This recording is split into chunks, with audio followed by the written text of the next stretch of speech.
Selamlar rüyada. Ölmüş annenizin eski evinde olduğunu görmeniz size bir çağrıdır, bir yardım istemiş olabilir.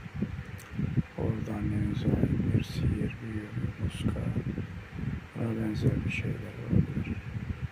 Orada bağlı, hapis kalmış olabilir. Oradan kurtulmak isteyebilir. Onunla ilgili yardım istemiş olabilir. Yapılmış bir sihir, büyü falan, o tür bir şeyler. Domuz yağı, o da olabilir. Böyle bir şeyler olabilir. Bunlarla da muzdaripler. İki arada bir derede kalmalarına vesiledir. Bu tür sihirli, büyülü hesapların kapanmasına mani olur. İki arada bir derede kalırlar.